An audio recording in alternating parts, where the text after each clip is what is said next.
saat kamu menikmati kopi di kedai kopi tersebut, obrolanmu harus lebih mahal daripada harga kopi itu sendiri.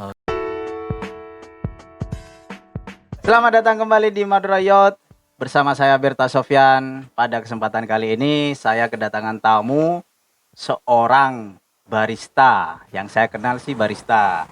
Jadi dia dulunya lulusan ilmu komunikasi tapi entah kenapa kok masuk ke dunia barista itu bagaimana? Penasaran? Kita lanjut ke yang bersangkutan. Siap. Oke, bisa diperkenalkan, Mas? Apa? Namanya. Bisa diperkenalkan namanya? Oh iya. Nama saya Wahyu Hidayatur Rahman. Oke, Wahyu Hidayatur Rahman. Nah, Iya. itu bagaimana korelasinya antara ilmu komunikasi ke barista? Jadi bagaimana ceritanya bisa Anda ke barista itu? Awalnya sih dulu waktu di jurusan saya udah menginjak semester akhir dan saya skripsian. Saya bingung nih nentuin judul nih. Tapi kan oke. Sebelumnya aku punya habit ngopi gitu kan. Oke, siap. Ngopinya tuh sendirian, nggak pernah ngajak temen. Oh, sendirian. Jadi Iya. suka menyendiri ya? Enggak, bukan seperti itu. Jadi saya ngopi sendirian tuh karena saya punya misi gitu kan. Oh, siap. Misinya adalah ketika saya ngopi sendirian, saya harus mendapatkan teman ngopi di kedai gitu. kopi tersebut. Oke. Karena kepikiran tentang habit saya yang seneng ngopi pada saat itu di tahun 2015-an ya. Akhirnya yang pas saya skripsi di tahun 2018 awal gitu kan. Saya terceletuk buat ngobrolin tentang kopi gitu kan. Skripsinya? Iya. Oke. Skripsi saya. Jadi soalnya saya melihat bahwa pada saat itu animo tentang kopi itu lagi tinggi-tingginya karena ketrigger sama film Filosofi Kopi pada saat itu. Oh ya. Meskipun sebenarnya untuk kopi di Indonesia saya lihat nih gairahnya itu mulai di tahun 2014 akhir gitu. Aku ngobrol 2014 akhir tuh untuk di Skup Bangkalan. Itu gairahnya udah muncul gitu. Iya, siap. Gitu. Akhirnya saya memutuskan untuk membuat skripsi tentang kopi, tapi dari sudut pandang ilmu komunikasi. Jadi judulnya itu analisis komunikasi pemasaran pada sebuah kedai kopi di Bangkalan melalui konsep holistic marketing gitu kan. Holistic marketing itu seperti apa? Kalau holistic marketing itu simpelnya kayak gini ya, ciri khasnya gitu kan. Ciri khasnya itu kalau dalam hal marketing itu kita itu identik sama 4P gitu kan. Product, price, place, and promotion gitu kan. Nah, tapi dalam holistic marketing itu kita gak ngobrolin product, price, place, promotion. Sama 4P juga, tapi diganti. Jadi apa? people, process, program, and performance. Nah, di program ini include 4P yang dulu itu. Product, price, place, promotion itu ada di program ini.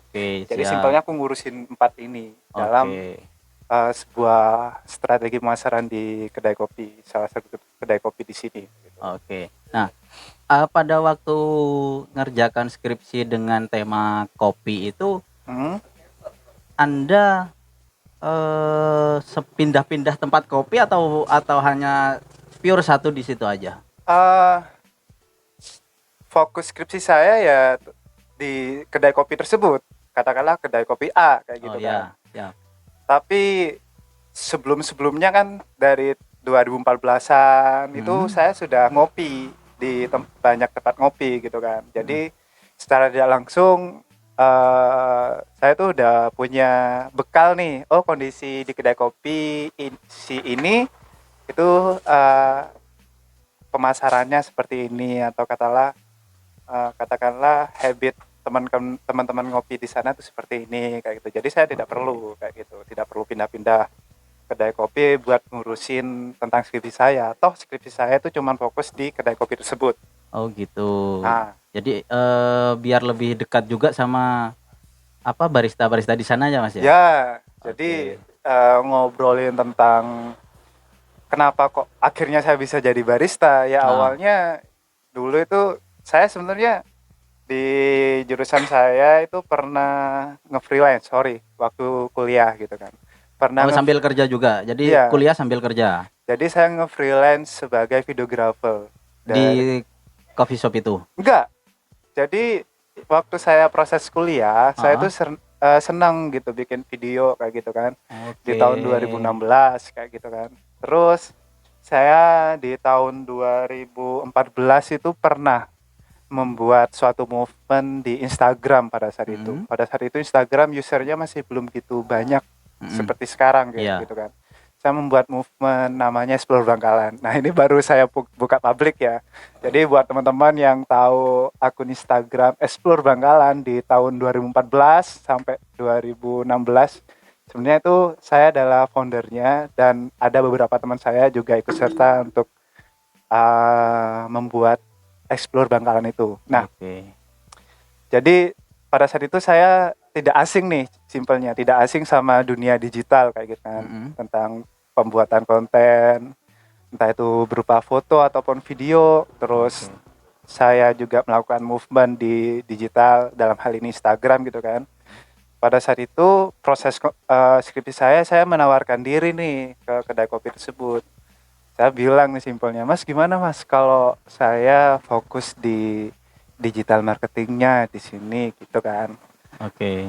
Itu pun kalau membutuhkan posisi tersebut. Siap. Nah, akhirnya dia bilang, ya kalau Mas Wahyu pengen kerja di sini, ya juga harus belajar kopinya kayak gitu kan. Itu kalau nggak salah bulan Februari 2018.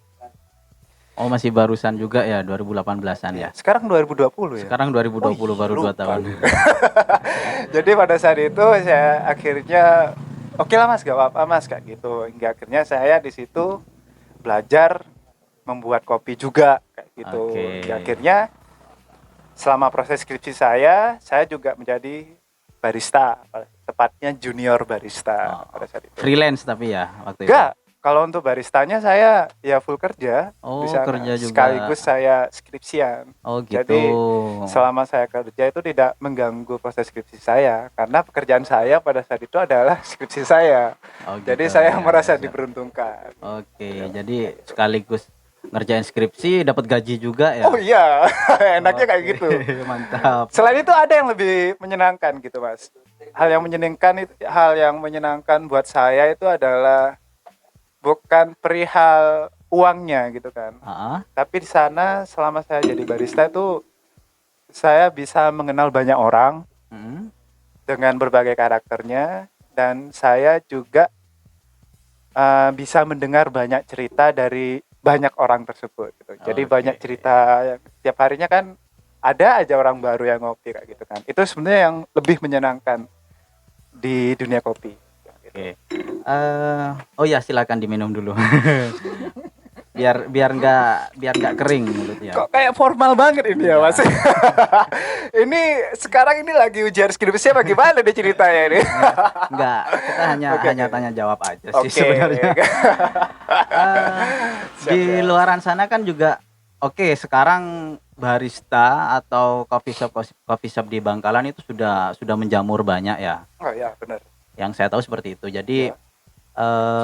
pengertian barista sendiri bahkan untuk orang awam sendiri kan masih bingung. Perbedaan antara barista sama bartender itu kadang-kadang ada yang bingung juga.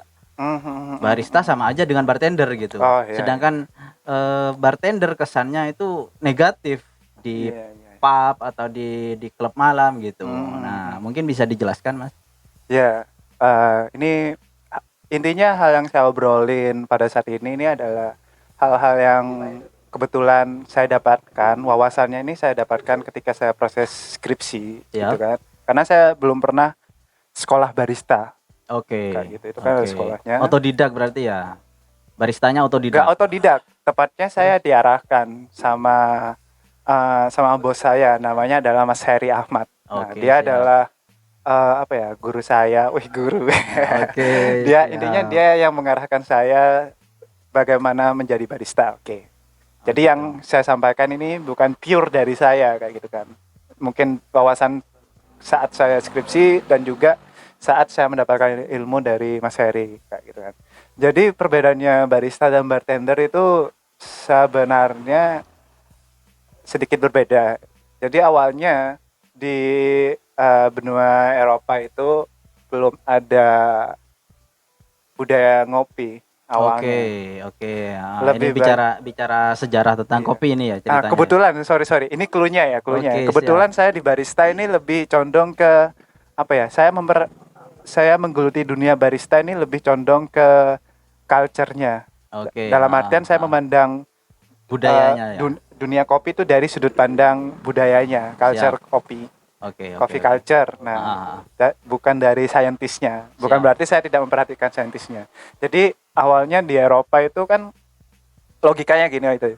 Di sana tuh banyak kebun anggur kayak gitu kan. Mm. Kebun anggur hingga akhirnya anggur tersebut tuh diolah sedemikian rupa hingga akhirnya sampailah di suatu fase anggur ini dijadikan sebuah minuman Mm-mm. hingga menjadi budaya untuk diminum ya seperti kita minum kopi kayak gitulah. Iya. Dan di sana itu ada orang yang menyajikan anggur tersebut. Nah, simpelnya orang yang menyajikan anggur tersebut itu ada di belakang, di balik bar.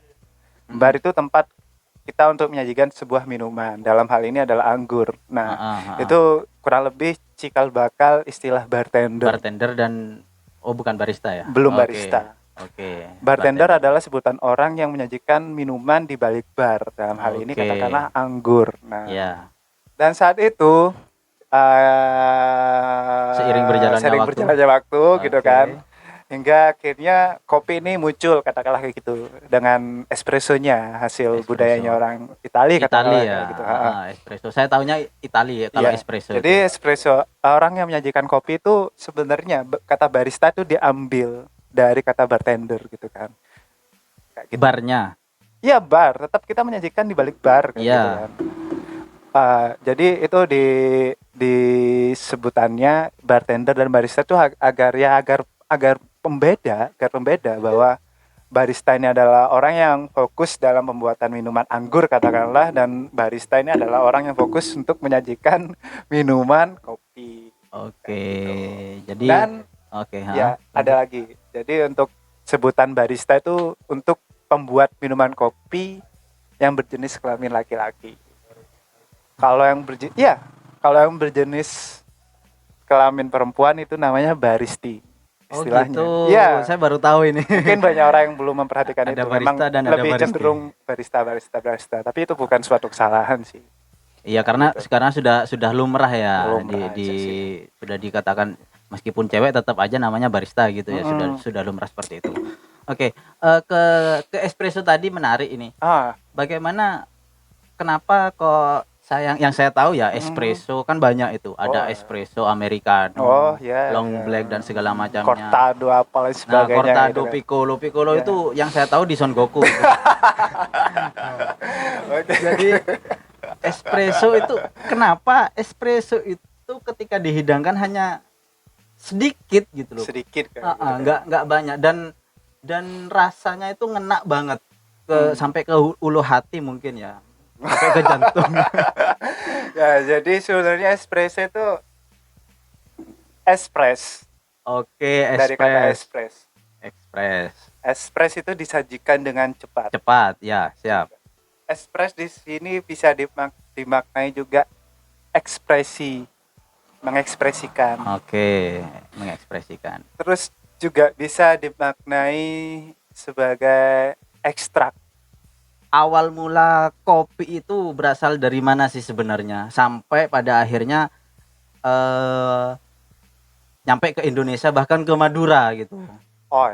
Jadi sejarahnya itu tentang mengenai sejarah kopi ini banyak sebenarnya ya. Kalau aku pribadi ini nggak bisa membilang itu adalah yang kamu tahu aja lah, yang kamu tahu lah sejarahnya itu bagaimana sampai akhirnya. Kalau saya yang baca waktu kebutuhan skripsi itu saya mempelajari kopi itu dari sudut pandang orang Yamen. Oke.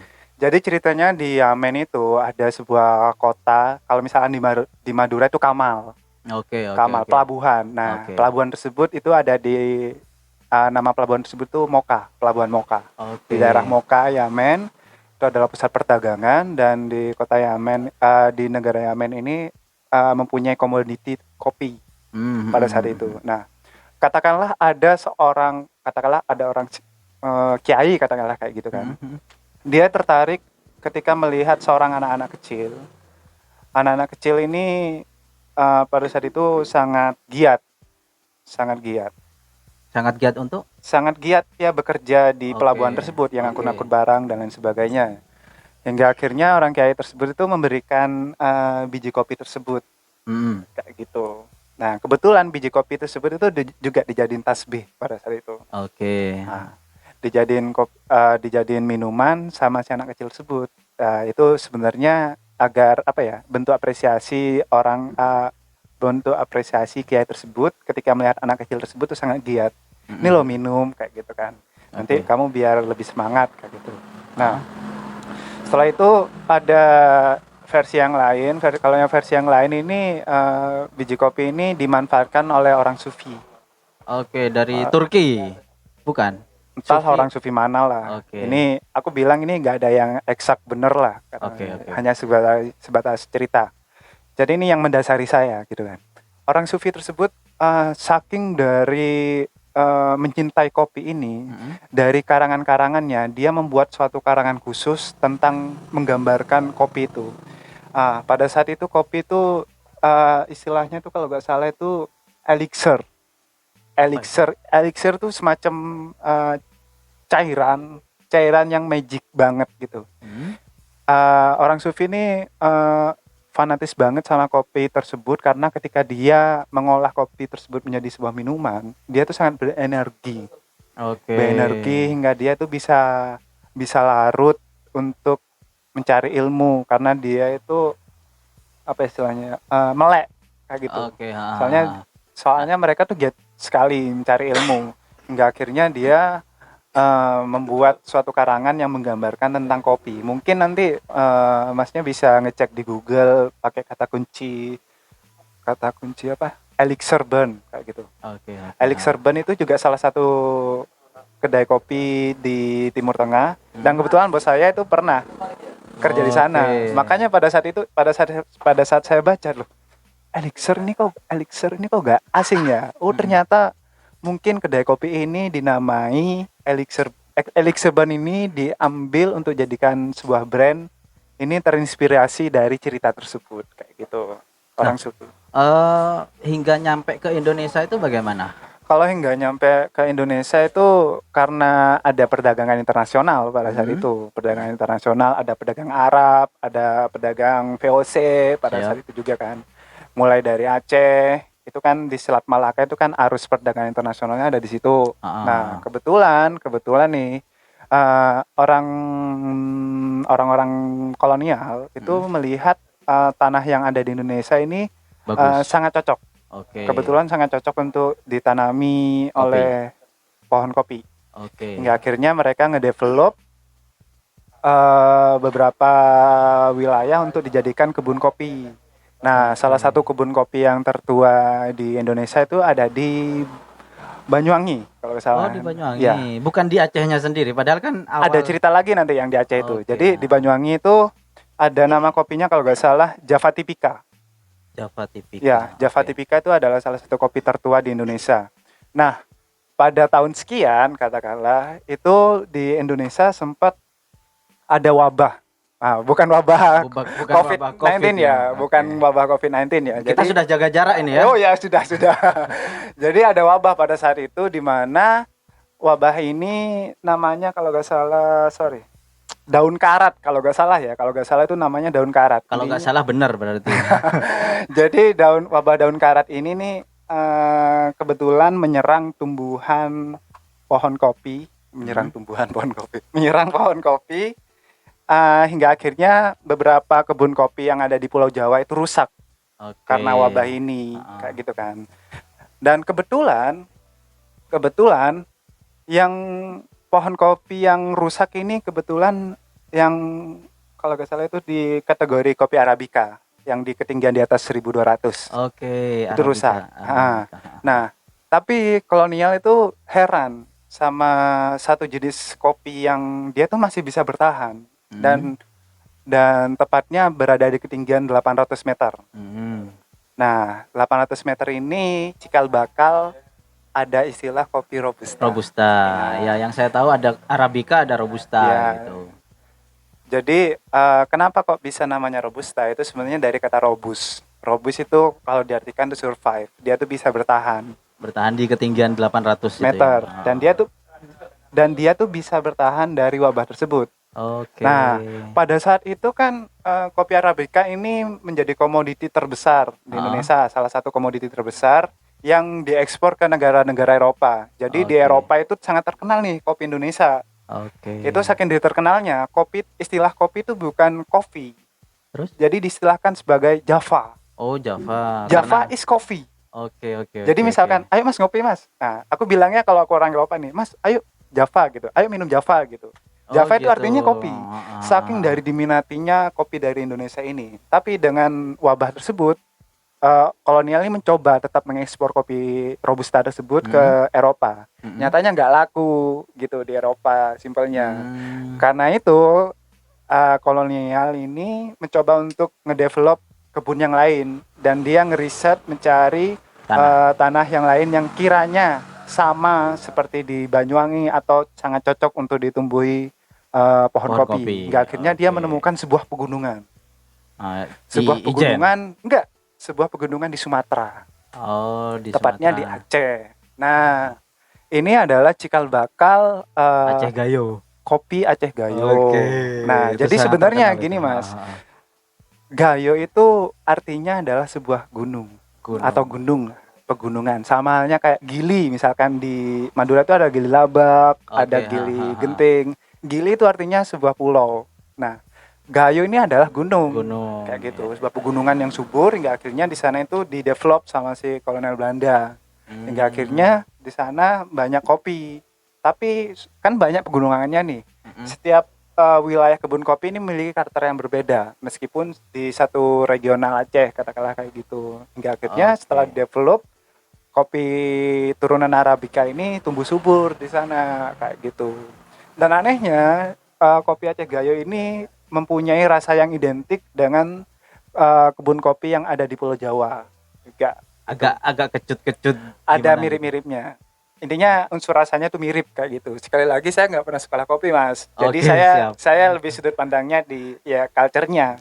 Kalau Oke, ngobrol oke, oke. culture pasti ngobrol sejarahnya juga sedikit banyak kayak Aha. gitu. Nah, Jadi hingga akhirnya di Aceh ini pulih dan hingga akhirnya dia ngedevelop kebun kopi yang lainnya yang tadi sudah terkena wabah. Hingga akhirnya oke. kopi di Indonesia ini terdevelop dengan baik.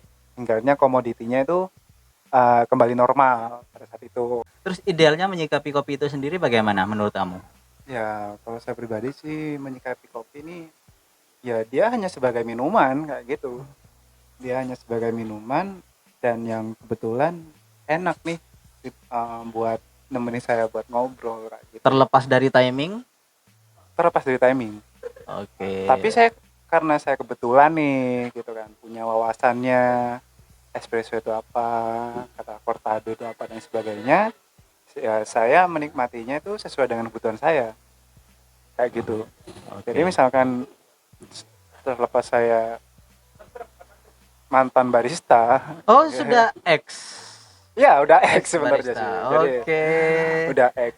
Jadi terlepas saya mantan barista, saya kemana-mana ya gak harus, wih barista minumannya espresso kayak gitu, apalah single origin, V60 apa Japanese coffee apalah, Oke. gak kayak gitu kan.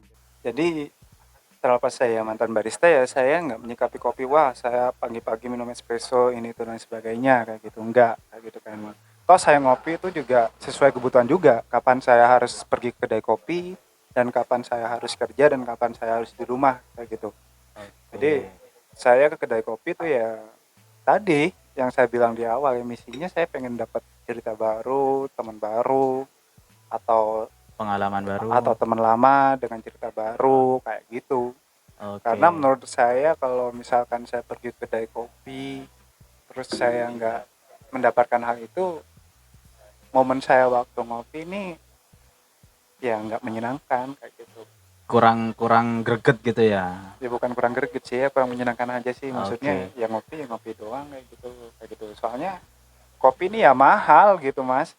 Oke, oke, Ya oke, oke. bayangkan aja ini 15.000 mas gitu, Siap, gitu kan. siap. Ini 10.000 kayak gitu Heeh. kan. Terakhir nih, mungkin ada pesan-pesan buat teman-teman yang biasa ngopi atau apa remaja-remaja sekarang yang biasa ngopi itu pesannya bagaimana untuk menikmati kopi itu sendiri? Ya terutama buat teman-teman di Bangkalan gitu ya. Jadi sekarang nih perkembangan kopi ini sangat Pesat. pesat. Ada es kopi kecap lah, ada es Dalgona kopi lah. dalgono gitu, ada es kopi itu, Heeh, es kopi oke. pelangi, es kopi apalah kayak gitu kan. Heeh, Itu kan heeh. menggambarkan bahwa perkembangan kopi ini sangat pesat gitu. Oke. Nggak peduli itu es kopi apa, kopi ini dan lain sebagainya, saya lebih memperdulikan tentang teman-teman yang ngopi itu sendiri kayak gitu kan. Jadi sadar, ayolah, itu minuman kopi yang kamu nikmati di kedai kopi itu tuh mahal kayak gitu kan. Heeh, Bukan berarti saya mengajak kamu untuk nggak ngopi di sana, enggak gitu. Itu mahal kayak gitu kan. iya. Karena minuman kopi itu mahal, jadi gimana caranya saat kamu menikmati kopi di kedai kopi tersebut, obrolanmu harus lebih mahal daripada harga kopi itu sendiri. Oke, namanya ngopi ngobrol pintar Mas ya mungkin ya. Ya aku nggak bilang ngobrol pintar sih, intinya harus lebih mahal lah. Karena Oke. gini, satu kedai kopi paling enggak nih ada Heeh. 3 bangku. Iya, oke, oke. Ada 3 bangku yang bisa Didudukin diduduki sama customer. mungkin satu bangku itu bisa isi 4 orang. Heeh, Dikalikan 3 bangku gitu kan. heeh. Berapa? Banyak. 12. Oh ya, 12. Di situ ada 12 orang. Heeh. Berarti ada 12 kepala. Berarti ada 12 pemikiran. Berarti Oke. ada 12 wawasan. Yang Heeh. mungkin wawasan tersebut, pemikiran tersebut dan sebagainya itu belum kita Miliki. miliki. Oke. Kayak gitu. Nah, itu adalah kesempatan buat teman-teman. Gitu. Buat teman-teman untuk ngobrol di situ. Letakkan handphonenya kayak gitu. Oke lah sambil megang handphone nggak apa-apa lah kayak gitu dan sebagainya. Mungkin ada mantanmu yang lagi ngarepin kamu dan sebagainya kayak gitu kan. Asik, Terserah asik. itu kan. Tapi kamu harus sadar bahwa orang yang duduk di sana itu Bernyawa. bernyawa gitu kan. Oke, harus dihargai juga ya. Harus dihargai. Dan Dan sebenarnya yang harus dihargai ya kamu sendiri. heeh, Yang harus dihargai kamu sendiri. Kamu nggak bisa menghargai kamu sendiri ketika kamu menikmati kopi itu ya tidak mendapatkan apa-apa. nah tapi kan Kamu ada, hanya memberi harga pada minumannya, tapi kamu tidak memberi harga pada dirimu sendiri pada saat ngopi. teman-teman ngopi itu kita berangkat berempat, Si, sama-sama gamers. asih. Nah Ah, itu, ah, itu kan secara tidak langsung sudah tidak menghargai. Katanya tadi kamu bilang HP taruh. Tapi asih. kalau gamers udah connect wifi Hmm, sudah termasuk K apa ya? KHM, apa itu? komunitas HP miring.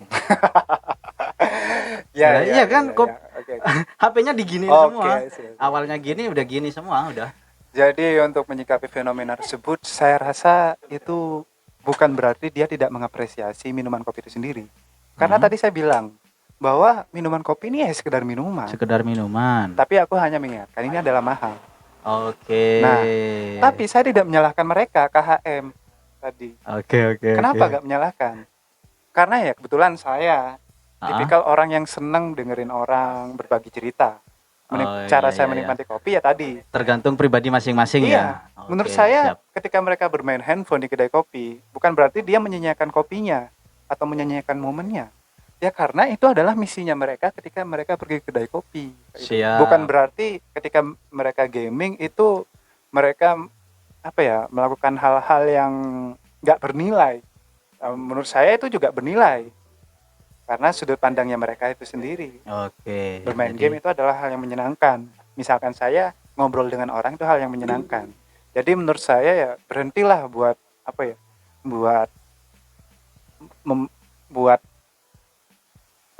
boleh nggak aku bilang mengucilkan gitu kan. Oh, ya. Berhentilah mengucilkan mereka yang lagi di kedai kopi terus main handphone posisi miring kayak tadi. Berhentilah buat mengucilin mereka. Karena itu adalah ya haknya mereka, dan itu adalah cara mereka untuk menikmati kopi. Oke, Toh siap, mereka siap. di rumah juga bisa ngopi sambil main handphone juga gitu. Itu Oke. adalah hal yang bermanfaat untuk mereka Oke, dan tidak bermanfaat bagi kita. Bagi siap, aku katakanlah kayak gitu. Yang siap, bermanfaat siap. bagi aku adalah ngobrol, tapi ngobrol tidak bermanfaat buat mereka. Oke, oke. Jadi sudut pandangnya beda, berhentilah buat mengucilkan itu. Kembali ke pribadi masing-masing ya. Ya, benar Oke, banget. terima Gitu. kasih banyak. Sekian dulu Madura Yacht kali ini. Sampai jumpa di Madura Yacht selanjutnya. Bye.